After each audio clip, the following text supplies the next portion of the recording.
श्री अखिलेश यादव जी। अध्यक्ष महोदय, मैं आपका धन्यवाद देना चाहता हूं कि इस महत्वपूर्ण विषय पे मुझे बोलने का मौका दे रहे हैं। मैं अपने साथी माननीय सदस्य गौरव गोगोई जी के से सहमत हूं। बहुत सारे महत्वपूर्ण उन्होंने बिंदु उठाए और अध्यक्ष महोदय,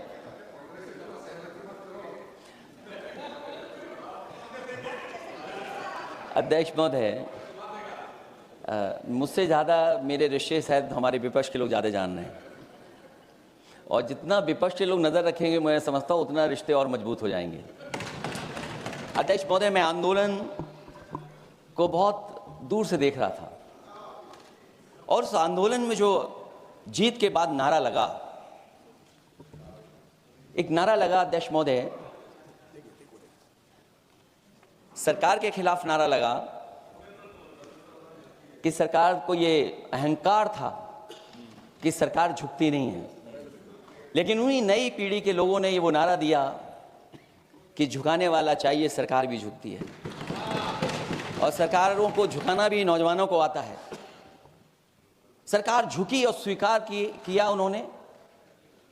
जो करोड़ों नौजवान जो मांग कर रहे थे कि सबसे पहले जो मंत्री जी हैं वो इस्तीफा दें, और बिंदु दूसरे अलग हैं जो हम लोगों को जानकारी में मिल रहा है अध्यक्ष महोदय, सरकार हर विषय पे स्वीकार किया है, लेकिन पता नहीं अध्यक्ष महोदय ये बात समझ में नहीं आ रही है कि सदन में उन आश्वासनों को क्यों नहीं रख रही है सरकार जो सहमति बनी है। और उसके बाद अध्यक्ष महोदय, हम लोगों ने देखा कि जब मंत्री जी लौटे हैं, मंत्री नहीं रहे, उसके बाद सदन के बाहर उनका स्वागत किया गया। अध्यक्ष महोदय, जो स्वागत हुआ उसके लिए हमें कोई शिकायत नहीं है, लेकिन माननीय सदस्यों को कितनी बड़ी राहत मिली होगी, कितने बड़े संकट से बचाया उन्होंने। एक प्रधान जी को हटा करके प्रधानमंत्री बचा लिया आपने। और ऐसा अध्यक्ष महोदय आंदोलन किसी ने नहीं देखा जिस आंदोलन में नई पीढ़ी के लोग, कम उम्र के लोग निकल करके आ गए और जो नारे दिए गए। ये सरकार पिछले कई वर्षों से नकारात्मक प्रचार पर टिकी हुई थी, नकारात्मक राजनीति करती थी और न जाने कितने हजार करोड़ रुपए खर्च किए होंगे सरकार ने नकारात्मक राजनीति के लिए। लेकिन नई पीढ़ी को मैं बधाई देना चाहता हूं, उनके मनोबल को और उनकी एकता को, और जिस तरीके से उन्होंने प्रचार किया, अंततः सरकार को झुकना पड़ गया। भाजपा वचन नहीं देती, जुमला देती है। तो मुझे उम्मीद है कि सभी युवा नौजवानों का जो मांग की है उन्होंने, उन सभी मांगों को सरकार स्वीकार करेगी। और सरकार ये भी स्वीकार कर लिया होगा कि कोई दल मजाक में बना तो कितनी बड़ा दल बन गया। जो कोई चीज मजाक से शुरू हुई वो कितना सीरियस हो गई, और इतना सीरियस हुई कि हमारी सरकार लोकतांत्रिक हो गई कि जो उनको धरने पे बैठने दिया। सरकार लोकतांत्रिक थी कि उन्हें धरने पर बैठने दिया। हमने वो भी समय देखा है कि जहां पर धरने पर नहीं बैठने दिया, वर्षों वर्ष लोग बैठे रहे धरने पर, उनकी सुनी नहीं गई। इसी दिल्ली को घेरा था किसानों ने, और सरकार को लगा कि चुनाव आ गया तो सरकार ने तीनों काले कानून वापस ले लिए। जब सरकार घबरा जाती है, डर जाती है, तो सरकार स्वीकार कर लेती है। इसीलिए वो नारा मुझे अक्सर याद आता है कि झुकाने वाला चाहिए, सरकार भी झुकती है। जो विषय लाया गया है कि prevention of unlawful means act, सरकार को कम से कम ये बताना चाहिए था कि 2024 में जब ये लेकर के आए थे तो आज 2026 में कैसे पेपर लीक हो, और केवल गिनती के 1-2 पेपर लीक नहीं हुए। ये ऐसा आंदोलन रहा जिसमें मां बाप और नई पीढ़ी के लोग सब जुड़ गए। अगर हम ये माने कि 20 लाख बच्चों ने परीक्षा लिखी थी और उनके घर परिवार के सदस्यों को हम इसमें जोड़ दें, दादा दादी, माँ बाप और परिवार का कोई सदस्य, तो 5 लोग प्रभावित थे, और 5 गुना 20, 1 करोड़ लोग नाराज हुए सरकार से। और अक्सर हम पॉलिटिकल लोग हैं, हम लोग जानते हैं जब कभी आंदोलन करते हैं तो कितनी तैयारी करानी पड़ती है, गाड़ियों का इंतजाम, खाने का इंतजाम और इंतजाम। लेकिन ये पहला आंदोलन देखा कि जिसमें माँ बाप भी जुड़ गए और कहा कि जाओ बच्चों आंदोलन करो, हम आपके साथ हैं। ये पहला आंदोलन ऐसा देखने को मिला है। और केवल दिल्ली में नहीं हुआ ये, केवल दिल्ली में नहीं हुआ ये। अगर ये बात गलत है, अगर ये बात अध्यक्ष महोदय गलत लग रही है, तो देश के होम मिनिस्टर साहब को ले आइए, वो सब एक्सप्लेन कर देंगे। पहला आंदोलन जिसमें माँ बाप ने साथ दिया, क्योंकि परीक्षा से कितना दुखी हैं लोग। ये जो परीक्षाएं लीक हुई हैं, कई महीनों पहले ये किताब बना दी थी। और अध्यक्ष महोदय, जो लोग चढ़ावा चोरी नहीं बचा पाए, वो पेपर लीक कैसे बचा पाएंगे? जो भगवान के दरबार से दान गायब हो गया, दान चला गया, वो लोग पेपर लीक बचाएंगे? किस कानून को, जो कानून पहले बनाया उसी कानून का संशोधन करके लेकर आए? किसकी आंखों में आप धूल झोंक रहे हैं? और अगर कानून से बच रहा होता तो भाजपा की 10 साल की सरकार में 20 परीक्षाएं कैसे लीक हो गई? 20 परीक्षाएं लीक हुई अध्यक्ष महोदय, जिसमें कोर्ट तक जाना पड़ा, उसके बाद परीक्षा रद्द हुई। दरोगा भर्ती का पेपर लीक हो गया, जूनियर इंजीनियरिंग के भर्ती का पेपर लीक हो गया, ग्राम विकास पंचायत अधिकारी का पर्चा लीक हो गया, नलकूप चालक भर्ती का यूपी टीईटी का परीक्षा लीक हुआ, और एक बार नहीं हुआ 3 बार पेपर लीक हुआ यूपी टेट का। हाई स्कूल बोर्ड का परीक्षा लीक कर दिया, इंटरमीडिएट की बोर्ड की परीक्षा लीक हुई, इंटरमीडिएट का फिर परीक्षा का लीक हुआ, कई बार हुई। सिपाही भर्ती लीक हुई। आप सोचिए कितनी परीक्षाएं लीक हुई हैं। और नीट परीक्षा कोई पहली बार लीक नहीं हुई, दोबारा लीक हो गई, कानून बनने के बाद लीक हुई। सहायक प्रोफेसर भर्ती लीक है, लेखपाल भर्ती लीक हुई। यूपी जैसे स्टेट, जो सबसे बड़ा स्टेट है, जहां से प्रधानमंत्री चुन करके आते हो, वहां तक पेपर लीक हो जा रहा है। और जो संस्था परीक्षा एग्जामिनेशन करा रही है, वो एनटीए में भी आउटसोर्स कर दिया आपने। हम विपक्ष के लोगों को तो डर ये लगता है अध्यक्ष महोदय, कहीं ऐसा ना हो कि ये पूरी सरकार को आउटसोर्स कर दें। आउटसोर्स सरकार है, जो सबसे विश्वसनीय संस्था है, उसमें आउटसोर्स पे आपने कर्मचारी को रखा हुआ है। किस बात की जवाबदेही है? यही अकाउंटेबिलिटी है आपकी? कहीं अकाउंटेबिलिटी ये तो नहीं है, आप अकाउंटेबिलिटी को ये न कहीं समझ बैठे हो कि अकाउंट को भर दे वो एबिलिटी वाला ही हमें चाहिए? कहीं वो अकाउंटेबिलिटी तो नहीं है। आप बताइए, एनटीए को आउटसोर्स किया हुआ है आपने। जिस संस्था की जिम्मेदारी है महत्वपूर्ण परीक्षा कराने की, उसमें सब आउटसोर्स। और ये सच कहा कि कांग्रेस पार्टी के माननीय सदस्य ने मांग की है कि वो हम लोगों को पता होना चाहिए आखिरकार कौन लोग थे जो आउटसोर्स होकर के बैठ करके परीक्षा में इस तरह की घोटाला कर रहे थे। आखिरकार जवाबदेही क्या है, किसकी थी? और फिर केवल नीट की परीक्षा की बात करें और परीक्षाओं की बात करें, अगर हम अध्यक्ष महोदय, जब से सरकार बनी है तब से सरकार की कोशिश रही है कि शिक्षा, परीक्षा और यूनिवर्सिटी का ताना बाना पूरा ध्वस्त हो जाए, उसको एक रंगी बना दें हम, उसमें अंडरग्राउंड अनरजिस्टर्ड लोग शामिल हो जाएं। ये पिछले जब से भारतीय जनता पार्टी की सरकार आई है तब से हो रहा है। और फिर शुरुआत कहां से होती है? क्योंकि आप नहीं चाहते कि देश के गरीब लोग पढ़ें लिखें आगे बढ़ें। सरकार ने सबसे पहले हमला किया प्राइमरी स्कूल पर, और प्राइमरी स्कूल कितने बंद किए हैं आपने? जहां से बच्चे की शिक्षा की यात्रा शुरू होती है। एक गरीब परिवार का बेटा, बच्चे कहां से पढ़ करके निकलते हैं? सबसे पहले प्राथमिक शिक्षा सरकारी स्कूलों से पढ़ करके निकलते हैं। हमारे बहुत सारे माननीय सदस्य होंगे, वो उन्हीं प्राथमिक विद्यालयों से पढ़ करके आज इस सदन तक पहुंचे होंगे। आपने सबसे पहले स्कूलों पे हमला किया, और प्राइमरी से लेकर के नौकरी तक पे आपने हमला किया है। युवाओं के भविष्य पर आपने चोट पहुंचाने का काम किया है। और जो प्राइमरी स्कूल जो आपने बंद किए हैं, वो इसीलिए बंद किए हैं आपने कि पिछड़े, दलित और गरीब के वर्ग के परिवारों के बच्चे पढ़ लिख न जाएं। क्योंकि आज भी अगर हम देखते हैं प्राइमरी स्कूल में कौन पढ़ने जा रहा है?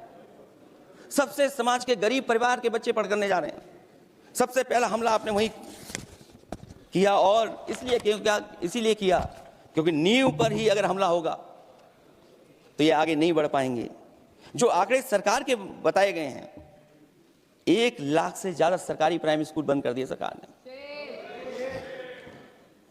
और अगर ये बात गलत है तो हमें उम्मीद है सरकार इस पर भी जवाब देगी। और अगर हम आंकड़े निकालें तो जो आंकड़े दिखाई दे रहे हैं, यूपी में सबसे ज्यादा प्राइमरी स्कूल बंद हुए हैं। और ये सरकार के आंकड़े हैं कि 7 लाख से ऊपर विद्यालय थे जो अब 6 लाख रह गए हैं। और यूपी में तो सबसे ज्यादा बंद हुए हैं। उत्तर प्रदेश में 26,386 सरकारी प्राइमरी स्कूल बंद कर दिए सरकार ने। और केवल प्राइमरी स्कूल बंद नहीं किए हैं, नौकरी पे भी हमला किया है। 69,000 शिक्षक भर्ती को लेकर के बड़े पैमाने पर घोटाला किया गया। और घोटाला इतना बड़ा है कि वो सभी कोर्टों में गए हैं और पिछले कई वर्षों से आंदोलन कर रहे हैं। कोई स्थान नहीं बचा अध्यक्ष महोदय जहां पर वो शिक्षक भर्ती के लोग न गए हों। मंत्रियों के यहाँ गए, आंदोलन किया है, हाई कोर्ट गए, सुप्रीम कोर्ट गए। लेकिन देखिए सरकार भी कमाल की है कि सरकार उनको नौकरी नहीं देना चाहती। और इसलिए नौकरी नहीं देना चाहती है क्योंकि उन्हें भर्ती गलत की है। और भर्ती में जिन लोगों का अधिकार छीना है वो सबसे ज्यादा पिछड़े और दलित परिवार के बेटे, जिनका अधिकार इस सरकार ने छीना है। और ये अगर बात नहीं ठीक है तो हमें उम्मीद है कि सरकार इसका भी जवाब देगी। माध्यमिक स्कूलों को भी बंद किया जा रहा है और बड़े पैमाने पर स्कूल बंद हुए हैं। और जो बोर्ड की परीक्षाएं लीक हुई हैं, पूरे देश में बड़े पैमाने पर बोर्ड परीक्षाओं के पेपर लीक किए गए हैं। अध्यक्ष महोदय, हम जानना चाहते हैं कि आखिरकार 10वीं और 12वीं के पेपर लीक क्यों हो रहे हैं? 10वीं और 12वीं के पेपर लीक क्यों हो रहे हैं? इसके लिए अगर कोई सरकार के पास जवाब हो तो बताएं। और जो बच्चियों ने जान दी है नीट की परीक्षा में, जब परीक्षा का पेपर लीक हो गया है, अध्यक्ष महोदय, मैं अपनी तरफ से, पार्टी की तरफ से और सभी की तरफ से उन्हें श्रद्धांजलि देता हूं। और हमें उम्मीद है कि सरकार उन बच्चों की मांग मानेगी जिन बच्चों ने ये शर्त रखी है कि उनके परिवार के लोगों को 1 करोड़ मुआवजा दिया जाए। जब उच्च शिक्षा में जिस तरीके से भर्ती हो रही है, अध्यक्ष महोदय, जो उच्च शिक्षा की भर्ती है उसमें जो अपॉइंटमेंट हो रहे हैं उनके बारे में तो क्या चर्चा करें कि जब संस्था पे सबसे ऊपर बैठा व्यक्ति ही अन्याय करेगा तो पूरी संस्था में अन्याय होगा। जब से ये सरकार आई है, जो बड़ी बड़ी संस्थाएं हैं उन सब संस्थाओं में एक रंगी लोगों को बैठा करके उन संस्थाओं को ध्वस्त करने का काम कर रहे हैं। और न केवल उन संस्थाओं को खराब कर रहे हैं बल्कि अध्यक्ष महोदय, उत्तर प्रदेश में एक स्वतंत्र सेनानी, उनके नाम पर यूनिवर्सिटी बनी, मौलाना जौहर यूनिवर्सिटी बनकर के तैयार हो गई। इन्होंने कोई सरकारी यूनिवर्सिटी नहीं बनाई। और अगर कोई प्राइवेट यूनिवर्सिटी बन भी गई है तो उसको भी हथौड़ा लेकर के तोड़ने की तैयारी कर रहे हैं ये लोग। ये नफरत की राजनीति कहां लेकर के पहुंचा देगी। और जब से बीजेपी की सरकार आई है तब से नफरत की राजनीति और दूसरे लोगों के साथ किस तरह का व्यवहार हो रहा है, उन्हें कहीं भी न्याय तक नहीं दिला पाई सरकार। और जब नौकरी की बात आ जाए तो अध्यक्ष महोदय, अग्निवीर भर्ती में भी जो हर साल में कितनी भर्ती होती थी, कभी 80,000 भर्ती हुआ करती थी, अब भर्ती केवल 10,000 हो पा रही है। आखिरकार अध्यक्ष महोदय, सरकार नौजवानों की पढ़ाई और नौकरी पे हमला क्यों कर रही है? और नौकरी पे हमला क्यों हो रहा है? जब आप ये कहते हैं कि हमारे नौजवान हमारी डेमोग्राफिक डिविडेंड बन करके आए हैं, कहीं यही नौजवान हमारी आपदा न बन जाए, इसके बारे में भी सरकार को सोचना चाहिए। और मैं ये जरूर कहना चाहता हूं कि अध्यक्ष महोदय, अगर शिक्षा अच्छी होगी, परीक्षा सच्ची होगी तो तरक्की भी पक्की होगी। और ये तरक्की नहीं चाहते हैं, इसीलिए शिक्षा पर और परीक्षा पर हमला कर रहे हैं। मैं इन्हीं शब्दों के साथ अध्यक्ष महोदय आपका धन्यवाद देता हूं। और जो बिल लेकर के आए हैं आप, बिल तो 24 में भी लेकर के आए थे आप, जो 24 में बिल लेकर के आए तो उसके बाद नीट परीक्षा का पेपर लीक क्यों हो गया, ये आप बता देना मंत्री जी। आप आपको एक कानून बनाने के बाद दूसरा कानून बनाना पड़ रहा है, ये क्या वजह है? और आपको मंत्री जी का स्वागत इसलिए करना पड़ रहा है कि आपको संकट से बचा लिया। और अगर अखिलेश जी तो समाजवादी है। मैं पूछना चाहता हूं कि छात्रों का आंदोलन के बाद सरकार उनका बात सुन के पार्लियामेंट में बिल लेके आता है, ये अच्छा है, या जो आंदोलन होता है तो उसको कुचलने के लिए देश में इमरजेंसी लगा देता है, वो अच्छा? आप बता दीजिए। अध्यक्ष